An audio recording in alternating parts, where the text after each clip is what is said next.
নমস্কার, চলে আসলাম একটা নতুন ভিডিও নিয়ে।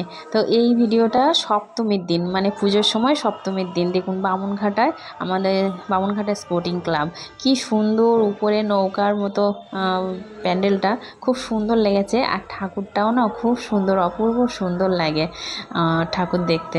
তো যে সেদিন বেরিয়েছিলাম দুজন, শুধু দুজন, মানে আমার ছেলে মেয়েও বেরোয়নি, দেওয়ারের ছেলে দুটোকেও বললাম, কেউ যায়নি আমাদের সঙ্গে। তো দুজন বেরিয়েছি বামুনঘাটায় ঠাকুর দেখে। ওকে বললাম চলো চৌবাগা বানতলা যাই, বলছে না সোনারপুরে যাব। আমি বললাম না, এত রাত্রে সোনারপুর যাব না। সোনারপুর আমরা যাই, কিন্তু যেহেতু ও দোকান বন্ধ করে তারপরে বেরিয়েছে, মানে 9:30টার দিকে, অত রাত্রে বললাম না যাব না। ও বলছে কেউ নেই, চলো না, দুজন রয়েছি, বাচ্চা কাচ্চা নেই, বাচ্চা কাচ্চা থাকলে সত্যি যেতাম না। তো চলে গেলাম। তো প্রথমে এই প্যান্ডেলটা দেখলাম, বেশ বিচুলির ছাউনি দেওয়া, মাদুর দিয়ে তৈরি করা, উপরে মানে ঝাড়বাতি টাইপের, সেটা বেশ ঝুড়ির উপরে লণ্ঠন দিয়ে বেশ সুন্দর লাগছিল।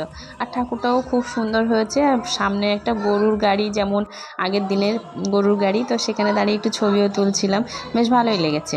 তারপরে এটা দেখুন, দক্ষিণেশ্বরের কালী মন্দিরের আদতে এই প্যান্ডেলটা তৈরি করা, এত সুন্দর লাগছিল, অপূর্ব সেই দক্ষিণেশ্বরের মন্দিরটা যেন তুলে ধরেছে।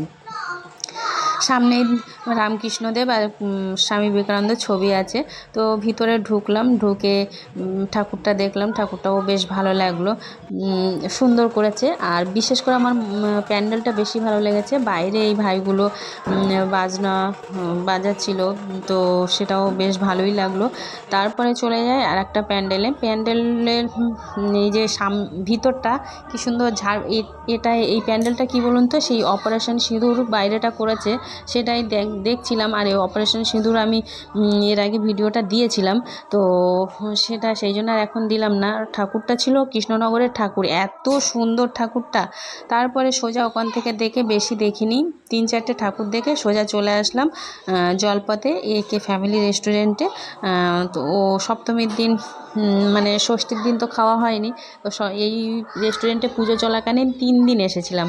মানে পঞ্চমীর দিন এসেছিলাম আমার দিদির ছেলে, মেয়ে, বোনের ছেলে সবাইকে নিয়ে, কিন্তু বোন আর বোনের বরের খাওয়া হয়নি, সেদিন ছিল শনিবার। তারপরে মানে ষষ্ঠীর দিন এসেছিলাম দেওরের ছেলে মেয়ে, দেওরের দুটো ছেলে, আমার ছেলে মেয়েকে নিয়ে। আর সপ্তমীর দিন এই যে আমরা গিয়ে খেয়েছি, তো বেশ ভালোই লেগেছে। মানে কি বলবো, মিক্সড ফ্রাইড রাইস, খাবার দাবার বেশ ভালোই। ও অর্ডার দিল মিক্সড ফ্রাইড রাইস, দুটো লাচ্ছা পরোটা আর বাটার চিকেন। তো আমি বেশি রাত্রে এত ভারী খাবার খাই না, 10টার পরে আমি খুব একটা খাই না, তো আমি বললাম আমি মিক্সড রাইসটাই খাবো, আর 1 পিস বাটার চিকেন খাবো, তাছাড়া কিছুই খাবো না। তো ও বললো আমি তো এত খাবো না, বেকার অর্ডার দেওয়া। তো যাই হোক, মানে মিক্সড ফ্রাইড রাইসটাও নিয়েছি, ও হাফেরও কম। তো ও বারবার জোর করছিল বলে বলছে একটু লাচ্ছা পরোটা নাও একটা, তা আমি একটা তো আমি নেবই না। তো একটার 1 টুকরো একটু কেটে নিয়ে চিকেন দিয়ে খেলাম, তো বেশ ভালোই লাগলো। এখানকার এই লাচ্ছা পরোটা রোলটা এই দোকানের বেশ সুন্দর কিন্তু করে, বেশ ভালো লেগেছে। আর মিক্সড রাইসটা ভালোই ছিল, কিন্তু এখানকার বিরিয়ানিটা আমার একদম পছন্দ হয় না, মানে এই দোকানের রেস্টুরেন্টের বিরিয়ানিটা একদম ভালো লাগে না, খেয়ে দেখেছি। তো মিক্সড রাইসটা কিন্তু যথেষ্ট ভালো, খুব সুন্দর, পরিমাণেও অনেকটা দেয়। আর বাটার চিকেনের সাথে বেশ ভালোই লেগেছে খেতে।